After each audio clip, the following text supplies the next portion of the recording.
ಸ್ವಚ್ಛತೆ ಇಲ್ಲದೆ ಕೊಳಚೆ ನೀರಿನಲ್ಲಿ ಹುಳುಗಳು ಉತ್ಪತ್ತಿಯಾಗಿ ಸಾಂಕ್ರಾಮಿಕ ರೋಗದ ಭೀತಿಯಲ್ಲಿ ಇಲ್ಲಿನ ಸ್ಥಳೀಯ ನಿವಾಸಿಗಳು ಇದ್ದಾರೆ.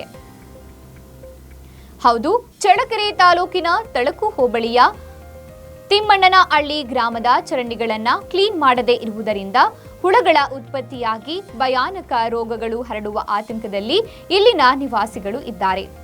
ಸಂಬಂಧಿಸಿದ ತಳಕು ಗ್ರಾಮ ಪಂಚಾಯಿತಿ ಅಭಿವೃದ್ಧಿ ಅಧಿಕಾರಿಗಳು ಅತಿ ತುರ್ತಾಗಿ ಚರಂಡಿ ಸ್ವಚ್ಛತೆ ಮಾಡಿಸಿ ಸಾರ್ವಜನಿಕರ ಆರೋಗ್ಯ ಕಾಪಾಡಬೇಕೆಂದು ಸ್ಥಳೀಯ ನಿವಾಸಿಗಳು ಕೋರಿಕೊಂಡಿದ್ದಾರೆ.